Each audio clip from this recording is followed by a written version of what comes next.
Bonjour et bienvenue dans mon atelier d'Astafor.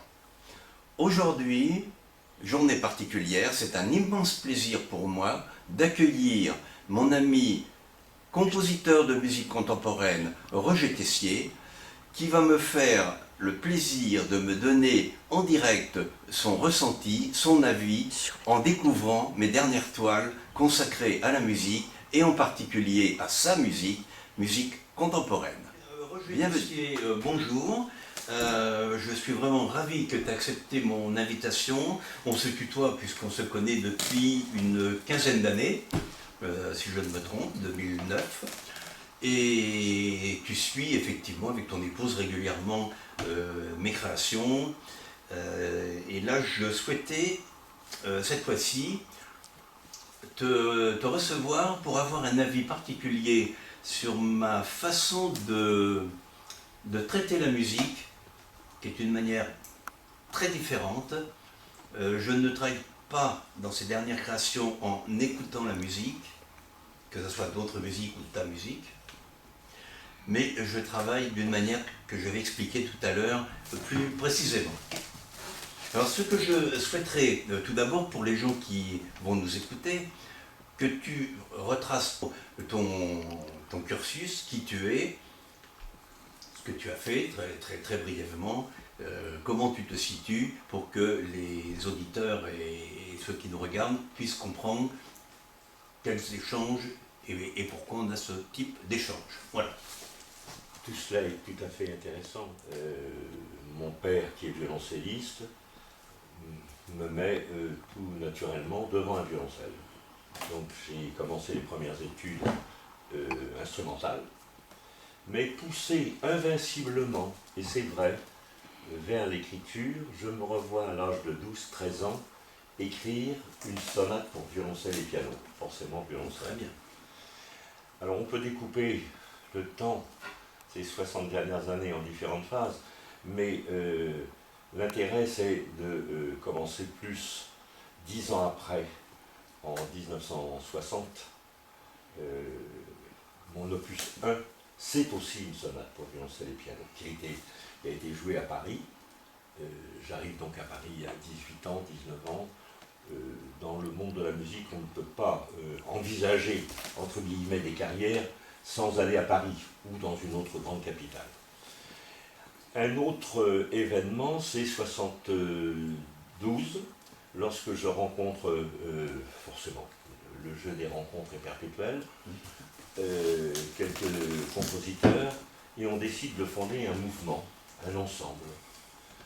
Ça date depuis des siècles, hein, cette rencontre entre des compositeurs. On a eu au XXe siècle le groupe des Six, enfin, on pourrait tous les citer. Et ça a été vraiment pour moi une date charnière, parce que cette rencontre avec des compositeurs tous issus de la classe d'Olivier Messiaen a catalysé en quelque sorte tout le travail que j'avais et qui était basé sur le son. Le phénomène du son, qui existe depuis toujours, depuis, on peut dire même la Renaissance.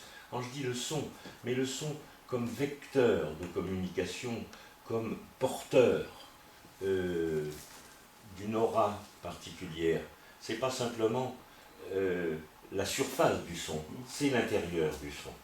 Donc toute, j'ai envie de dire, mon esthétique musicale repose sur cette recherche à l'intérieur du son, favorisant évidemment une sorte de relation avec les autres arts, en particulier la peinture, bien sûr, la poésie, beaucoup, et surtout cette sorte d'appropriation de ce qu'on pourrait appeler le monde d'aujourd'hui. Mon dernier disque, avec les ondes Martenot, témoigne de cette recherche sur l'intériorité du son, que l'on peut avoir peut-être dans une équivalence avec la peinture.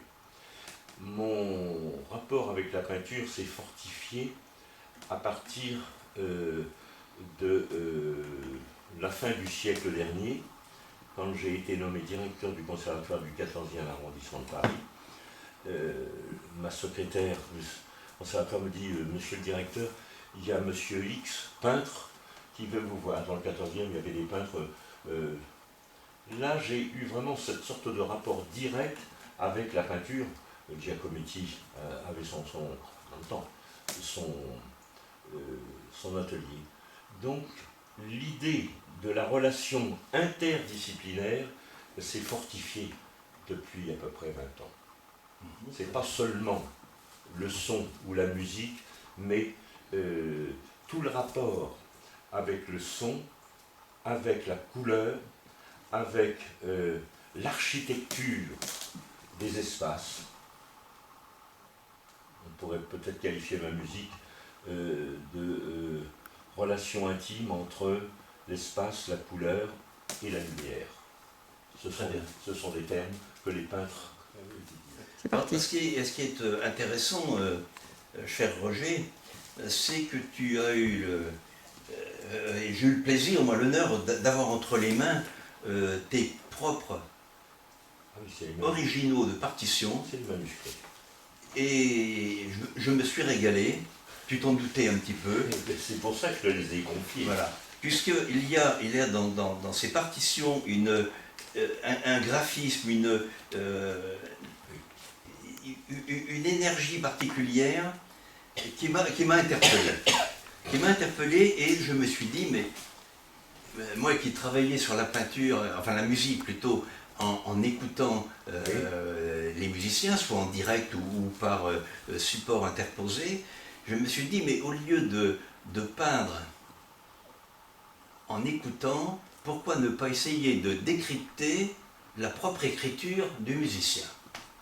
Et c'est ce à quoi m'ont fait penser, et c'est là où j'ai eu le déclic de me dire, mais je vais essayer de décortiquer ton écriture pour savoir qu'est-ce que je peux en faire, est-ce que je peux rentrer dans ta tête quelque part, essayer de comprendre l'alchimie qui se passe dans un cerveau de compositeur de musique contemporaine. Voilà un petit peu la démarche que j'ai voulu avoir. Et alors, c'est d'autant plus intéressant que je parlais tout à l'heure des années 70, et autour de ces années, surtout avec un compositeur, Yannis Xenakis, qui a inventé des nouveaux graphismes, des nouveaux signes.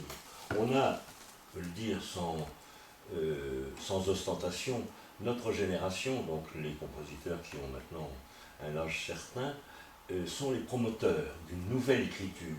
On a lâché toute l'écriture de jadis, depuis le Moyen-Âge jusqu'au début du siècle.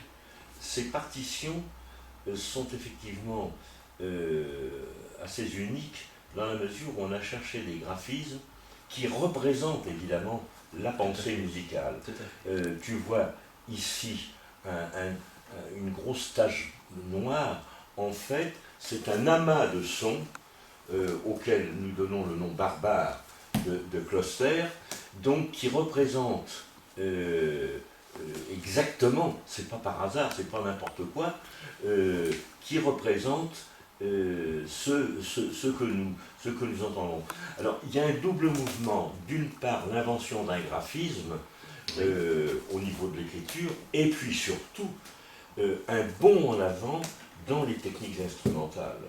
On a vraiment créé ce que j'ai personnellement appelé, et qui est maintenant consigné dans certains ouvrages, la nouvelle virtuosité instrumentale. C'est pas celle de Paganini à faire 150 notes à la minute.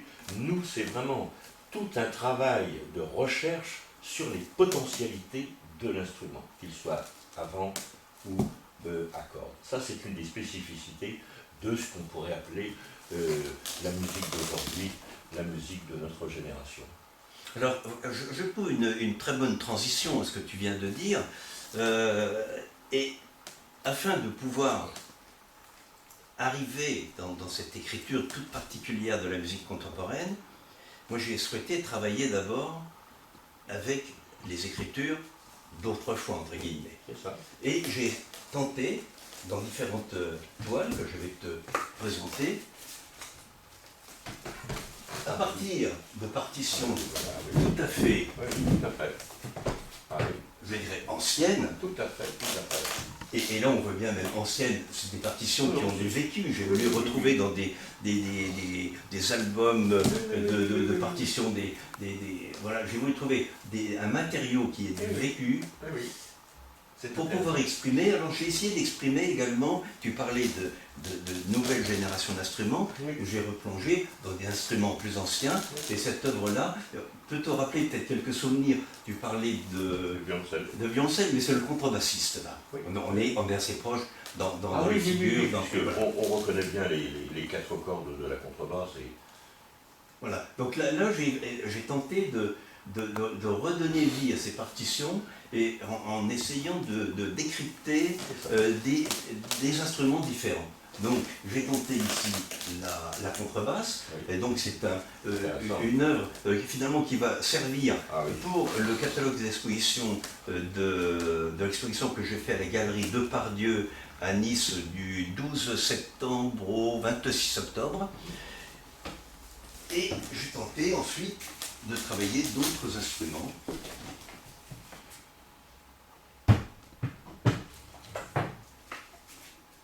Ah oui. Comme par exemple le piano. Ah oui, très bien, très bien. Et là, je l'ai minimalisé en amenant une seule corde, mais en ayant toujours ces partitions qui donnent le sentiment. Le piano est un instrument quand même qui a des années, voire des siècles. Oui. Et donc pour moi, ces partitions un petit peu vieillies donnent l'âge un petit peu de l'instrument, lui donnent une authenticité, lui donnent un vécu, lui donnent une existence quelque part. Et là, cette toile est particulièrement intéressante parce que effectivement, on a l'évocation d'un clavier, mais d'un clavier qu'on n'a pas l'habitude de voir dans cette position, car on le voit d'en haut. Alors c'est ça qui est intéressant, je trouve, dans la mesure où on voit un piano, on voit un clavecin, bon, on voit le clavier en horizontal, là on le voit en position verticale. C'est vraiment très très original. Et derrière, alors évidemment, on discerne, et c'est ça qui est intéressant, on discerne de la musique écrite pour piano, puisque je reconnais les portées à deux parties. Oui, avec la clé de sol, la clé de fa, effectivement. Voilà. Il est surtout, me semble-t-il, d'une puissante originalité, dans la mesure où cette corde du milieu évoque symboliquement le son, tout à fait, la vibration, mais là, il y a, j'ai presque envie de dire, un dépassement de l'instrument. Il y a presque un effet un peu, je dirais pas mystique, mais un peu cathédral. Donc c'est justement cette manière de l'avoir monté en vertical plutôt que de le mettre là. Il est très beau et très intéressant. Alors j'en ai une autre où moi c'est également quelques souvenirs. J'ai travaillé les instruments à bois et en particulier la clarinette. Ah oui, celui-là est très très beau. Celui-là est très très très beau. Toujours avec des partitions très anciennes. Oui. Enfin, on connaît l'écriture du 18e, 19e, on connaît tout de suite, enfin, quand on a l'habitude de lire des partitions. Ce qui est intéressant, évidemment, c'est la symbolisation de l'instrument. Parce qu'on est vraiment dans une symbolisation. C'est ce que j'ai tenté, effectivement. Ah ben non, mais et là c'est un tableau qui va très loin, parce que en fait, la musique imprimée sert de socle à un instrument ou plus à une vision d'une modernité extraordinaire. C'est un peu le passage, effectivement. C'est ça. Le passage dans les différents sens. Il est très beau aussi, celui-ci. Très très beau. Ça, c'est très intéressant. Alors, pour terminer avec les recherches instrumentales, là, j'ai voulu partir du saxophone.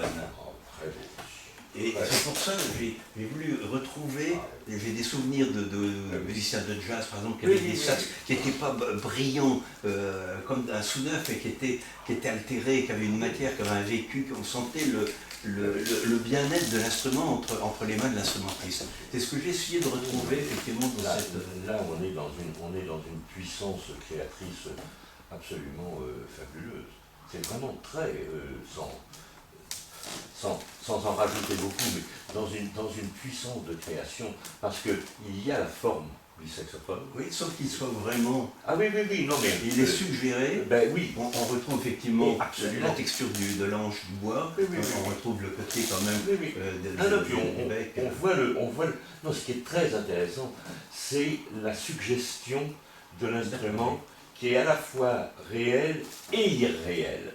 Donc on est dans un entre-deux qui est caractéristique au fond de la musique d'aujourd'hui. Toujours dans cet entre-deux, entre deux mouvements, deux états. Alors, on va essayer maintenant de passer dans une musique tout à fait différente, qui n'est pas de la musique, comme on dit, de la musique de mort, mais de la musique de contemporain. Et donc, à partir des partitions que tu m'as confiées, dont j'ai pris le plus grand soin, voilà déjà une des premières œuvres que j'ai essayé de faire. Donc tu retrouveras certainement. Donc je les ai triturées, je les ai retournées, je les ai parfois intégrées. Quand on les voit par transparence, on voit différentes portées. Voilà, je vais essayer de travailler pour essayer de donner là un petit peu l'univers, je dirais, global de ta musique. Alors, est-ce que j'ai réussi? Est-ce que je m'en approche? Toi seul peux me le dire ou me signaler que ça ne correspond peut-être pas tout à fait et je n'en prendrai pas ombrage, parce que on est là pour parler très ouvertement. Mais oui, mais justement, par rapport à ce que je te disais tout à l'heure, cette recherche des graphismes, là tu l'as exprimé, j'ai envie de dire, dans sa plénitude, et c'est un tableau qui pourrait être pour moi le tableau générique d'une exposition sur les partitions musicales. Oui. Et ça, c'est vraiment intéressant parce qu'il y a une forme de synthèse. Bon, je reconnais évidemment différentes partitions. Ça, c'était un extrait du trio. Ça, c'est enfin peu importe. Mais là, tout est de toi. Il n'y a aucune partition autre. C'est vraiment immédiatement, je reconnais. Et l'enjeu serait intéressant d'envisager, bon, ça, l'avenir nous le dira, de faire une exposition de quelques partitions avec les œuvres. Parce que là, c'est une idée à suivre. Ah oui, alors avec grand plaisir. Parce que ça n'a pas été beaucoup fait. Il y a eu quelques expositions de partitions à la BN, enfin dans différents lieux, mais là c'est remarquable. Je pense que ça peut être intéressant pour le public.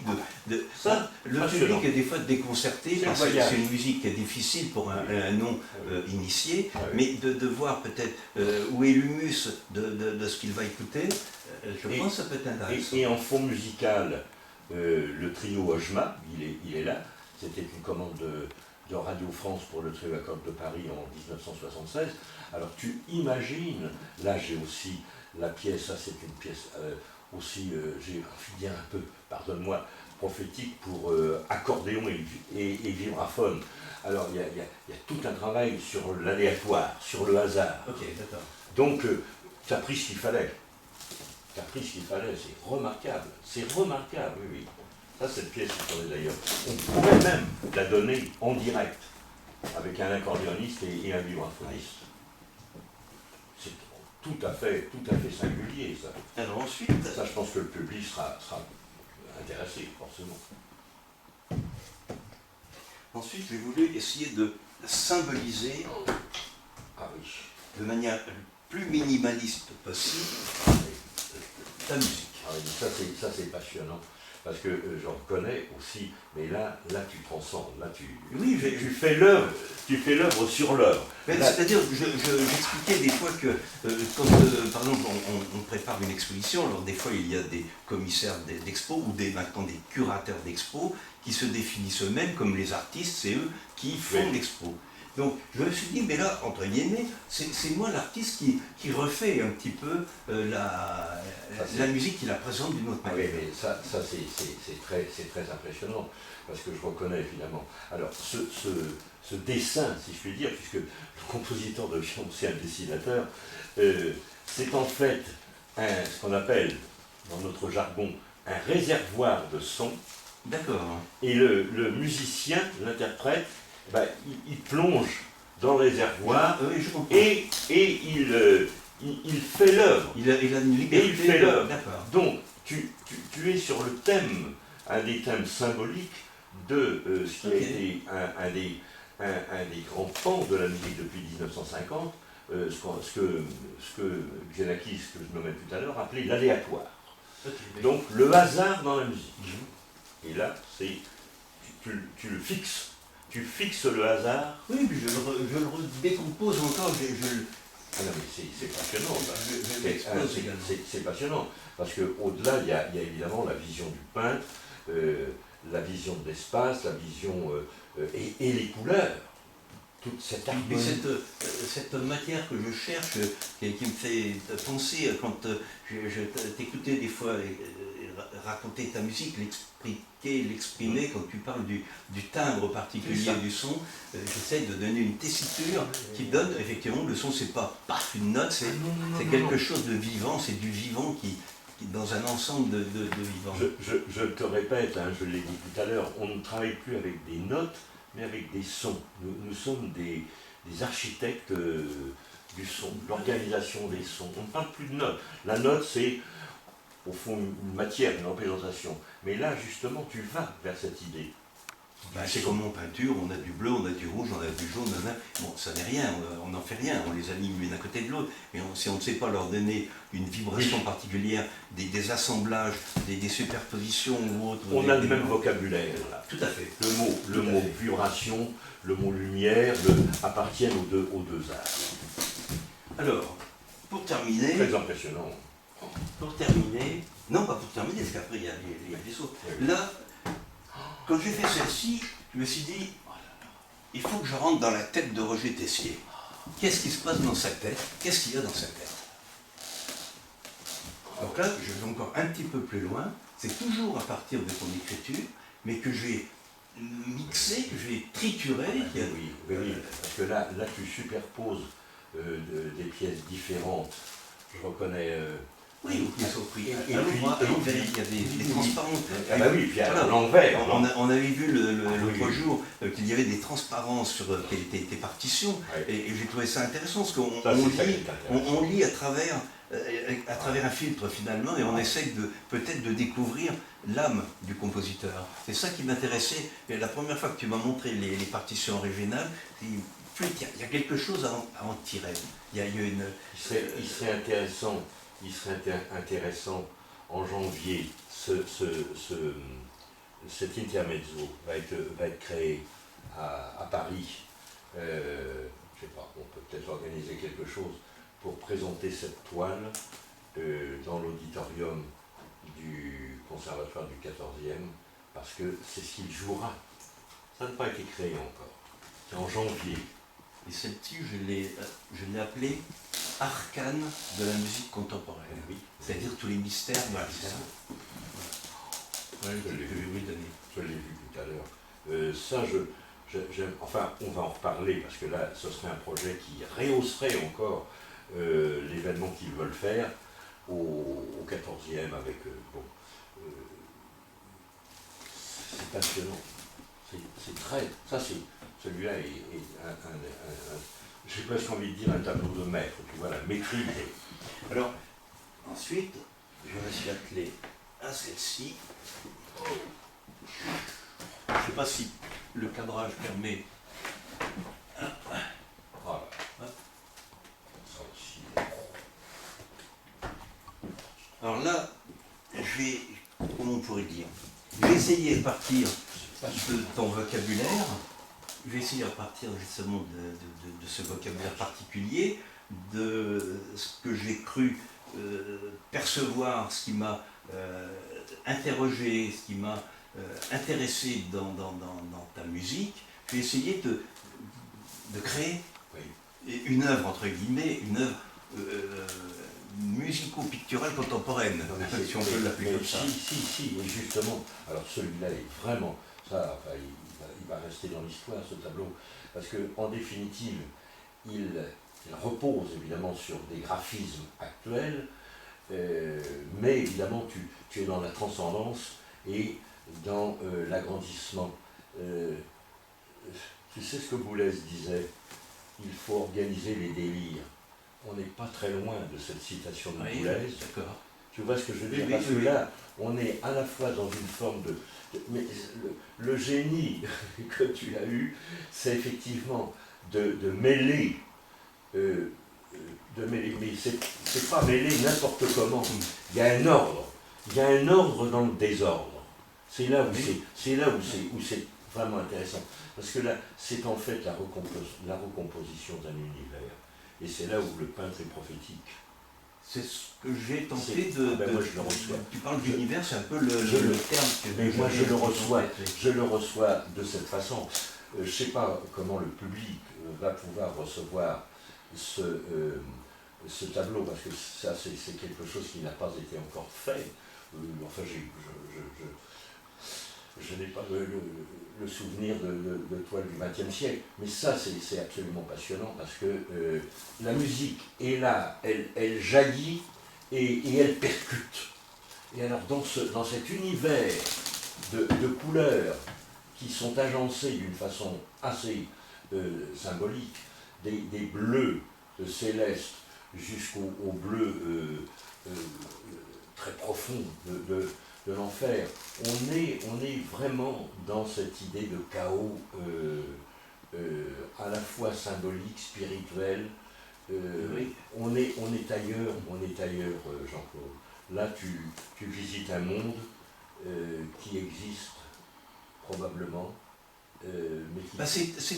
En fait, je dirais, c'est ton monde que j'ai essayé oui. de visualiser, Mais, de lui donner une existence physique et plus uniquement que sonore. J'aurais envie de te dire, je te remercie, mais surtout je te témoigne d'une vraie admiration, parce que de faire ce type de tableau, de travail, ça n'a l'air de rien, mais pourquoi est-ce cet extrait de la pièce pour accordéon et violon-fanella, c'est pas par hasard, je veux dire. Mais ça, c'est mon alchimie à la fois consciente et inconsciente, quoi. Là, Il y a l'inconscient qui emmène à distribuer un petit peu ces différentes parties, ces différents supports, parce que chaque petite partie est un support pour moi particulier, mais après il y a l'inconscient amène un petit peu très rapidement à mettre tout ceci, et c'est le raisonnement qui ne doit pas prendre le dessus, qui à un moment donné ajuste sans aller trop loin, en laissant une liberté, en laissant quand même des accents de non-finalité pour laisser la porte ouverte vraiment sur un univers beaucoup plus large. C'est pas une œuvre terminée. Je trouve que toute œuvre, qu'elle soit musicale ou picturale, n'a pas une finalité dans son format ou dans son écoute, mais doit avoir une ouverture sur l'après. C'est comme ça que je perçois un petit peu les... J'aurais envie de te dire, peut-être un petit peu redondant et flatteur, là, tu recules les limites du visible.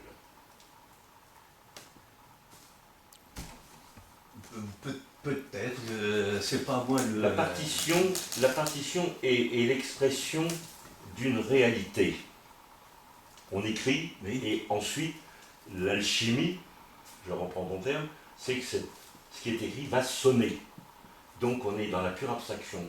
Là, tu allies l'espace, le son, et j'ai presque envie de dire l'inconnu de la partition. Voilà, je vais te dire, en fait, c'est très fort. La partition, bon, elle peut être interprétée. Ah mais oui, bien sûr. Sonore, avec tel ou tel type d'instrument, de bruit, peu importe. Pour moi, la partition était à interpréter, à décrypter, à projeter visuellement. Et donc, je faisais complètement abstraction de ce qu'elle pouvait donner en son. Je voulais qu'elle donne quelque chose en image, mais en image vibratoire. C'est-à-dire, on retrouve ces notions de vibration, on retrouve ces notions d'intensité, de tessiture, de timbre dont on parlait tout à l'heure. C'est ce que j'essaie de donner. Et là, on est vraiment dans un des grands thèmes que je traite depuis des temps immémoriaux, c'est-à-dire la transformation. Je vais un peu plus loin et tu vas comprendre, puisque tu es dans cette région, la transmutation. On est là un peu dans une forme d'alchimie, mais n'allons pas trop loin parce que les grands penseurs vont... On va passer à la suivante. C'est très beau.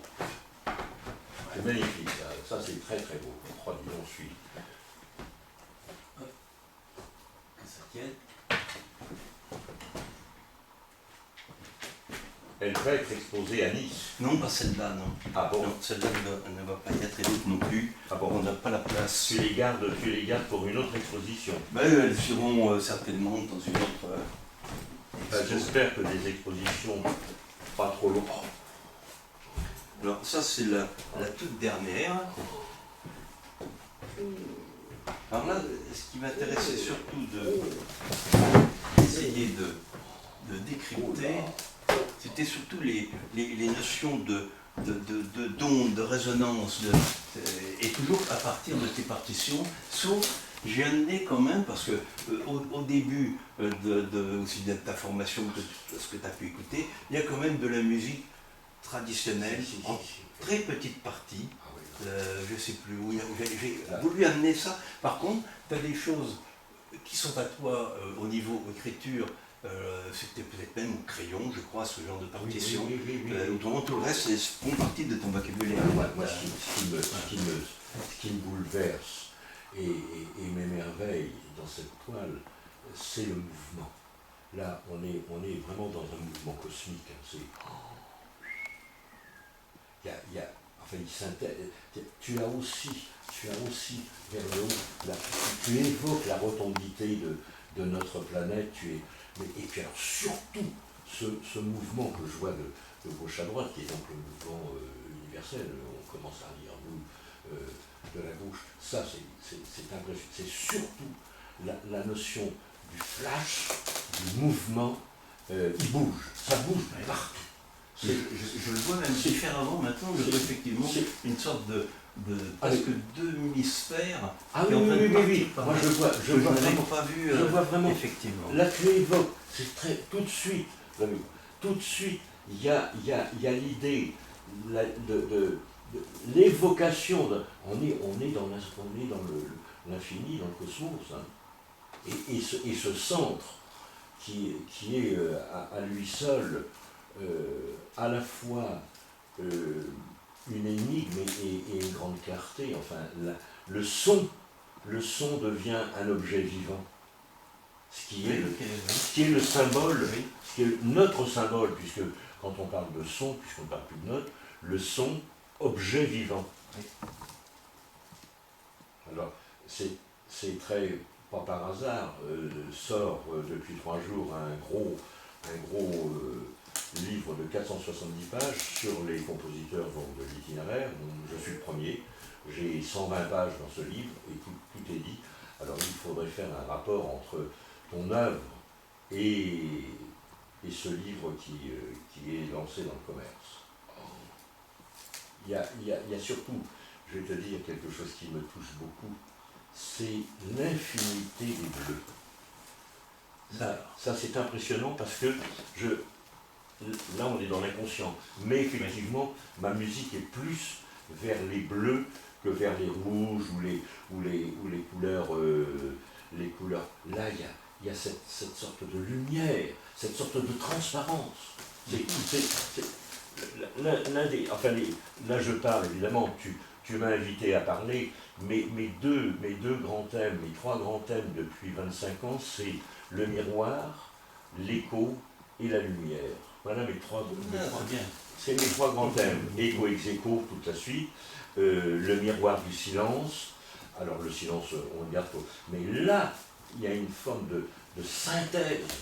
Alors, donc là, je ne suis pas dans les mêmes couleurs, donc je serai moins dans tes univers. En fait. Ah si. Moi, j'essaie de... non, parce que celui... Ah oui, mais non, mais... Là, on est dans une symbolique, c'est effectivement un peu différent. Non, là, il est très fort, parce que là tu es, j'ai presque envie de dire, là, tu es plus près de mon écriture. Là, on est ailleurs.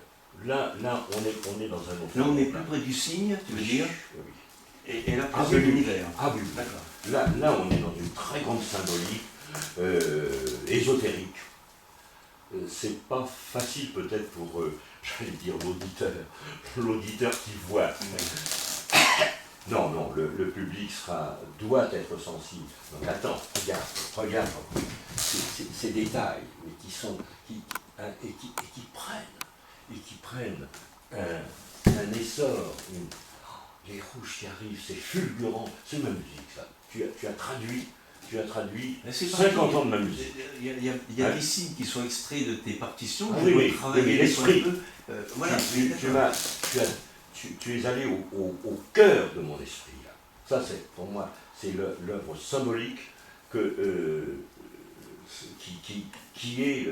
Celle-là, il faut que je la fasse connaître au milieu musical. Hein, il faut qu'on fasse... Parce que... Et là, c'est dommage, on n'a pas prévu, il n'y a pas la place pour l'exposition à Nice, mais les gens les verront quand même avec la vidéo. Voilà. Écoute, Roger, 1000 fois merci d'avoir accepté. Je voulais absolument avoir ton premier avis, ton premier ressenti par rapport au travail, comme je le disais au début, qui a été fait par une approche différente, donc à partir de l'écriture, à partir des signes, et non plus à partir uniquement de Louis. 1000 fois merci d'avoir accepté cette invitation et nous avoir permis cet échange qui m'a paru, moi, tout à fait intéressant, et pour nos auditeurs ou téléspectateurs, si on est sur toutes les chaînes de télé du monde, pourront écouter et voir et comprendre. Merci 1000 fois, Roger.